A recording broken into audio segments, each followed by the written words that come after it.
श्रीगुरवे नमः। ओम शांति शांति शांति।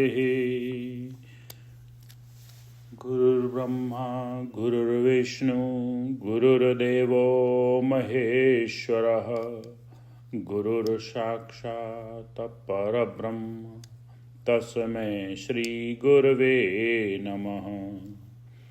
ओम शांति शांति शांति। प्रणाम भगवान।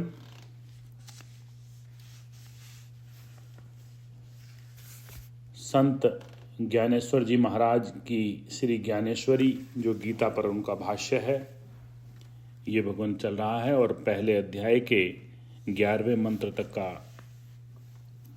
हो चुका था, तो अब 12वें मंत्र से लेते हैं। राजा दुर्योधन के ये वचन सुनकर सेनापति पितामह भीष्म को बहुत संतोष हुआ और उन्होंने सिंहनाद किया।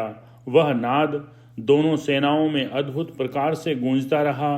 उस नाद की प्रतिध्वनि आकाश में न समाती हुई पुनः पुनः गूंजती रही। वह हमारी सेना के सामने प्रतिध्वनि गूंज रही थी। उसी समय वीर वृत्ति के बल से स्फुरित होकर भीष्म ने अपना दिव्य शंख बजाया। वे दोनों नाद आवाज सम्मिलित हो गए। तब त्रिलोकी के कौन बधिर हो गए, त्रिलोकी के कान बधिर हो गए। उस समय ऐसा प्रतीत होने लगा कि आकाश फटकर नीचे गिरने लगा हो। तत्क्षण आकाश में आवाज होने लगी, सागर क्षुब्ध हुआ और स्थावर जंगम जगत चैतन्यहीन बधिर होकर कांपने लगा। इस महाघोष से गिरी कंदराएं तक गूंजने लगी। सेनाओं में रणभेरी भजने लगी। अनेक प्रकार के रणवाद्य जहां तहां इतने भयंकर और कर्कश बजने लगे कि मैं बोलने वालों को भी वो महाप्रलय लगा।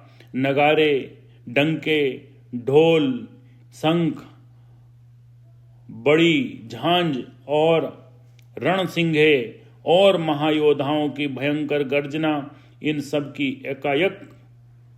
एकाएक भीड़ हो गई। अन्य कितने ही योद्धा आवेश में आकर ताल ठोकने लगे। कोई एक दूसरे को युद्ध के लिए ललकारने लगा। उस जगह मद्दोत्मत हाथी कब्जे में नहीं आ रहे थे। ऐसी दशा हो गई। ऐसी स्थिति में कायरों की तो बात ही क्या है, कच्चे दिल के लोग फुस जैसे उड़ गए, मानो प्रत्यक्ष यमराज को देख रहे हों। उनके पैर ठिकाने पर नहीं लग रहे थे। उनमें से कंडाओं को तो खड़े खड़े ही प्राण निकल गए। जो धैर्यवान थे उनकी बोलती बंद हो गई और मैं बोलने वाले नामांकित वीर थर थर कांपने लगे। युद्ध के बाजों का भयानक शब्द सुनकर विधाता व्याकुल से अर्थात भयभीत हो गए और देवगण कहने लगे कि आज शायद प्रलय काल ही आ पहुंचा है।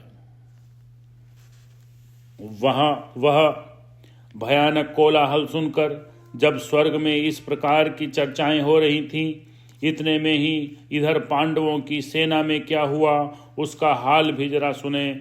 जो रथ विजयश्री का मानो सर्वस्व था अथवा जो महातेज का भंडार ही था, उसमें गरुड़ की बराबरी करने वाले वेगवान 4 घोड़े जुते हुए थे और जिनके तेज से सब दिशाएं परिपूर्ण थी।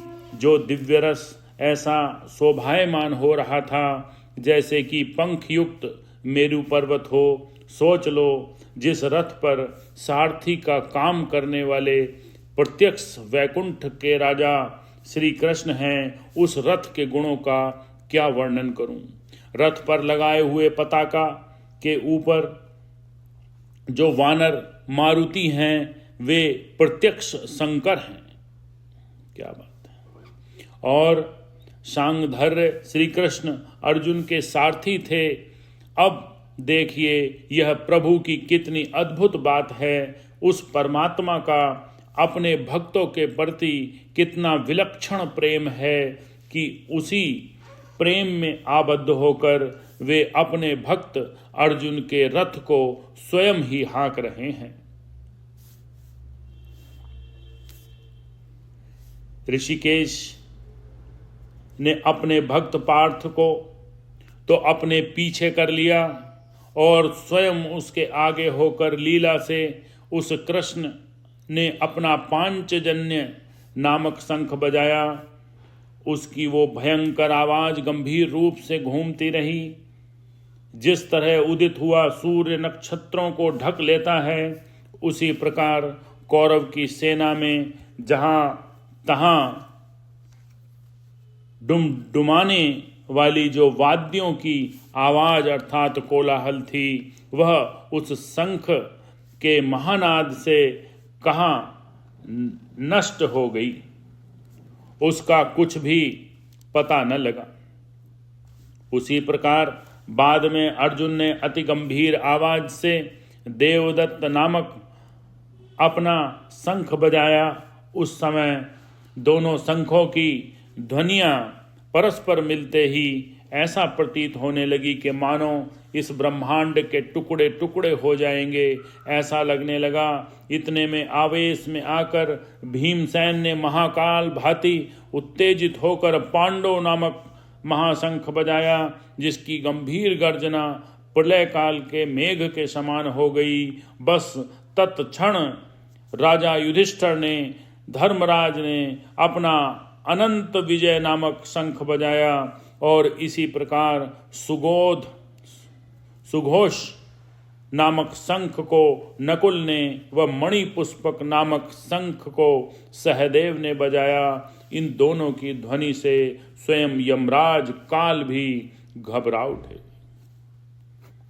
तो इस तरह से भगवान गीता के पहले अध्याय के 16वें मंत्र तक का भाष्य अभी तक हो चुका है।